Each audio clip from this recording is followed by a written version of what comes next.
जय श्री कृष्ण। हमारे दर्शक बंधुओं को रामू पंडित का सादर अभिवादन, यथोचित अभिवादन। यह हमारा द्वितीय वीडियो है जिसमें हम 18 पुराणों का वर्णन करने वाले हैं। हमारे 18 पुराण वेदव्यास जी के द्वारा रचित। उन पुराणों का वर्णन करने से पूर्व हम आपको एक काल्पनिक कथा के माध्यम से ज्ञान मार्ग की ओर ले चलते हैं। उस कथा का संबंध ना किसी ग्रंथ से है, ना किसी पुराण से है। कथा एक सच्चे भक्त पर निर्धारित है। जब हृदय पवित्र होता है, सक्षा होता है और मन में स्थिरता होती है तो ईश्वर प्राप्ति का सुमार्ग हमें दृष्टित होने लगता है। एक युवती रहती है जो बाल्यकाल से ही श्री कृष्ण की उपासना करती है और उसके हृदय स्थल में यह रहता है कि हम वृंदावन का दर्शन करें। ऐसा उसके मन में रहता है कि हम वृंदावन का दर्शन करें।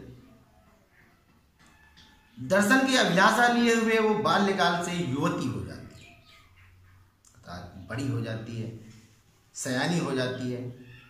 फिर उसके जीवन में पाणी ग्रहण संस्कार होता है, अर्थात विवाह होता है। विवाह होने के बाद वह अपने ससुराल जाती है, परंतु ससुराल कहाँ होता है? ससुराल जो उसका होता है वह वृंदावन ही होता है। भगवान की विडंबना देखो, भगवान अपने भक्त को वहीं बुला लेते हैं जहाँ उसकी जिज्ञासा होती है। उसका विवाह वहीं होता है, वृंदावन धाम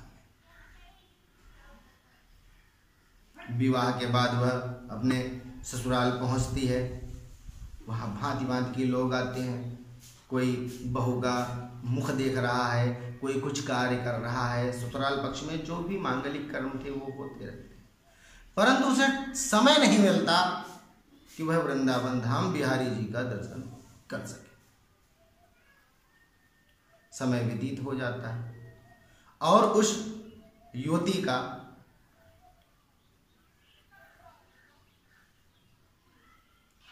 भगवान के प्रति आस्था बढ़ती जाती है। परंतु भगवान की ऐसी कुछ कृपा होती है कि चौथी लेने वाले आते हैं और उसे लेकर के फिर वहां अपने मायके गांव ले जाते हैं। वृंदावन धाम का दर्शन फिर भी अधूरा रह जाता। वह लालसा लिए वृंदावन धाम में थी और उसके बाद भी उसे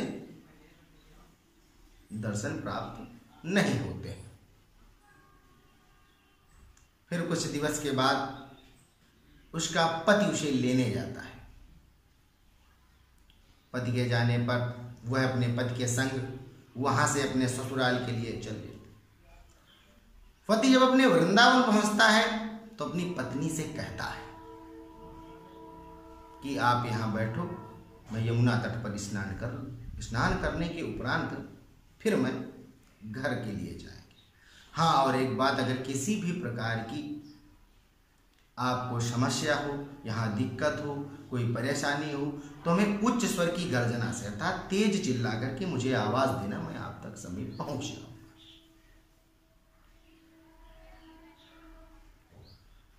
पत्नी कहती है कि ठीक है। युवती वो कहती है ठीक है स्वामी। ऐसा कह करके वो स्नान के लिए चला जाता है और वो बैठे हैं। कुछ देर बीतते हैं, उधर से एक नन्हा सा बालक चला आता है। बालक देख करके वो घूंघट कर लेती, क्योंकि प्राचीन संस्कृति में मुख का दिखाना बबुओं के लिए निषेध होता था, इसलिए वो घूंघट इत्यादि कर लेती। उसने घूंघट कर लिया। बालक धीरे धीरे समीप आया और उसने पूछा कि तुम कौन हो? उन्होंने कहा कि बालक, मैं नहीं बता सकती हूँ, फलायक के यहाँ विवाह किया गया है हमारा और इसी भांति में ऐसे आई। बोले मैं आपका मुख देखना चाहता हूं। मुख तो मैं नहीं दिखा सकती हूँ, युवती ने उत्तर दिया। नहीं, हम मुख देखेंगे। बालक ने जिद कर ली, क्योंकि बालहट, राजहट, साधुहट और स्त्री हट, यह हट बहुत ही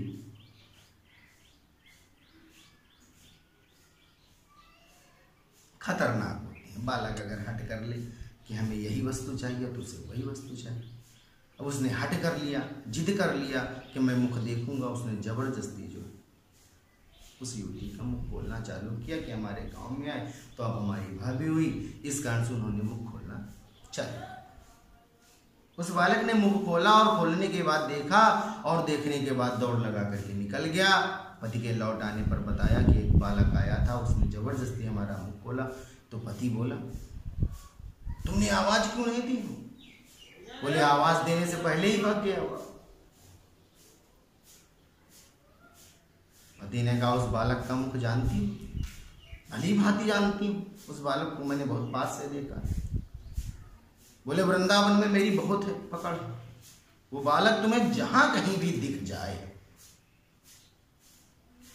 उस बालक के बताना, मैं उस उद्दंडी बालक को, शरारती बालक को दंड दूंगा। युवती ने कहा ठीक है, और वहां से प्रस्थान कर वो अपने घर।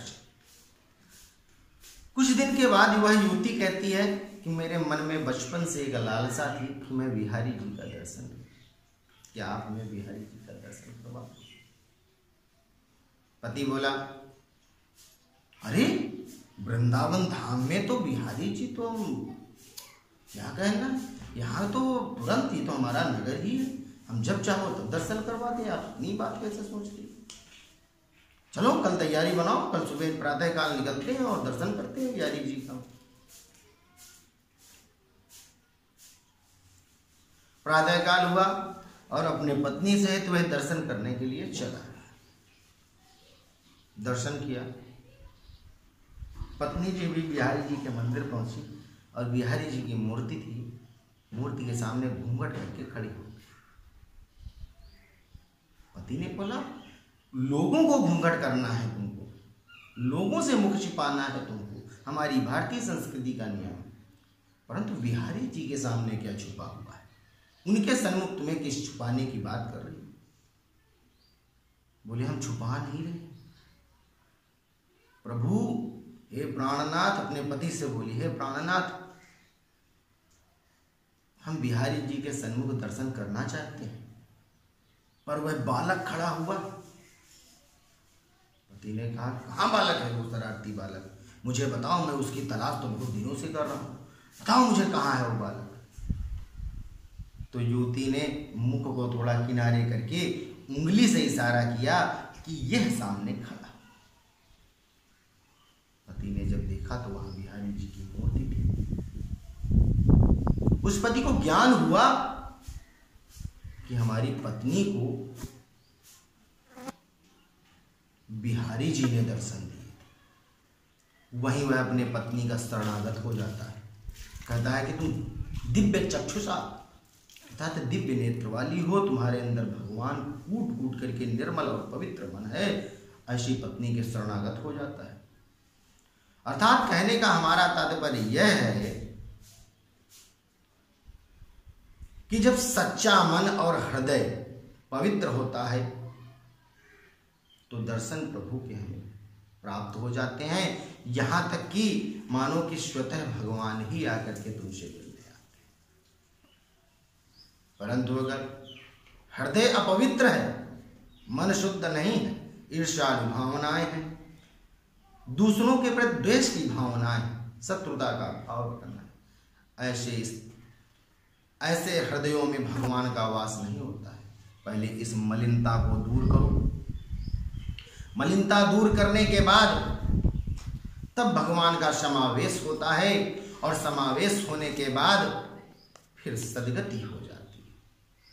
इतने दिनों से वृंदावन धाम में रह रहा उसके पति ने कभी दर्शन बिहारी जी के नहीं पाए।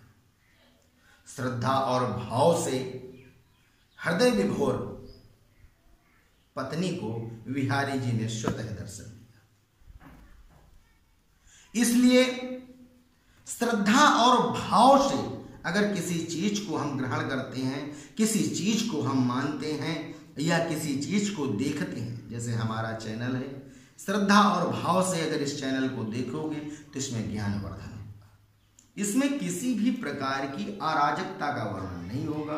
यह चैनल शुद्ध रूप से आपको वही वास्तविक चीजों का निरूपण कराएगा जिसमें आपको ज्ञान वृद्धि हो, अपने संस्कृति की जानकारी हो।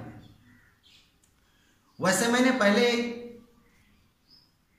इससे पूर्व वीडियो में मैंने कहा था कि 18 पुराणों का वर्णन मैं आपके समक्ष बतलाऊंगा कि अपनी संस्कृति में व्यास जी द्वारा रचित 18 पुराण कौन है। अब जिनकी श्रद्धा भगवान पर है वह पुराणों का महत्व समझते हैं, और जिनकी श्रद्धा भगवान पर नहीं है तो पुराणों का महत्व ही नहीं। यथा स्वयं प्रज्ञां नास्ति तस्य शास्त्रं किं करिष्यति। जिनका स्वतः का विवेक नष्ट है उनका शास्त्र भी क्या कर सकते हैं। लोचनाभ्याम विहीनस्य दर्पणं किं करिष्यति। अर्थात नेत्र से हीन मानव को अगर दर्पण दिया जाए तो वह किसी काम का नहीं होता है, उससे क्या देख सकता है। तो जो शास्त्र का अनुभव और शास्त्र का मैंने वर्णन किया वह हमारे दैनिक जीवन में उपयोगी। हमारे महर्षियों ने, हमारे विद्वानों ने शास्त्र को उपयोगी कहा है, उनके अनुकूल ही हम कर्म पर संलग्न होते हैं। भगवान का स्मरण करते हुए हम व्यास जी द्वारा रचित 18 पुराणों का वर्णन करते हैं। कृष्णं नारायणं वंदे, कृष्ण वंदे व्रजप्रियम्, और कृष्णं द्वापायनं वंदे, कृष्णं वंदे पृथासुतम्। कृष्ण भगवान नारायण का रूप है, स्वयं ही नारायण, और कृष्ण ही व्रजप्रिय, कृष्ण ही द्वैपायन व्यास हैं और कृष्ण ही अर्जुन। अपने ही अंश को उत्पन्न करके सृष्टि कल्याण के लिए उन्होंने गीता अमृत का बोध तुम लोगों को कराया, और इस प्रकार हम उनके कहे हुए वचनों के अनुसार अपने जीवन में स्थिरता का उपयोग कर सकते हैं, अर्थात अपने चित्त को निर्मल कर सकते हैं और कर्म संलग्न हो सकते हैं। तो हम सबसे पहले आते हैं कि पुराण किसे कहते हैं। पुराण किसे कहते हैं? पुराण के लक्षण क्या है जिसे हम पुराण कह सकते हैं? सबसे पहला लक्षण सर्ग, प्रतिसर्ग, मनवंतर, वंश एवं वंशानुचरित। ये 5 लक्षण अगर पाए जाते हैं तो उसे पुराण कहते हैं। यह पुराण के लक्षण। अब हम पुराणों का क्रम बोलते हैं कि हमारे यहाँ पुराण किस क्रम से 18 पुराण है। पहला पुराण है ब्रह्म पुराण, द्वितीय पुराण है पद्म पुराण, और तृतीय पुराण है विष्णु पुराण, और चतुर्थ पुराण है वायु पुराण, और पंचम पुराण है श्रीमद् भागवत पुराण, और षष्ठ पुराण है नारद पुराण, और सप्तम पुराण है मार्कंडेय पुराण, और अष्टम पुराण है अग्नि पुराण, और नवम पुराण है भविष्य पुराण, दशम पुराण है ब्रह्म वैवर्तक पुराण, और एकादश पुराण है लिंग पुराण, द्वादश पुराण है वाराह पुराण, और त्रयोदश पुराण है स्कंद पुराण। और चतुर्दश पुराण है वामन पुराण, और पंचदश पुराण है कूर्म पुराण, षोडश पुराण है मत्स्य पुराण, और सप्तदश पुराण है गरुड़ पुराण, और अष्टादश पुराण है ब्रह्मांड पुराण। इस प्रकार हमारे अष्टादश पुराण क्रमशः हैं। इन सभी पुराणों में श्रीमद् भागवत महापुराण कहलाया।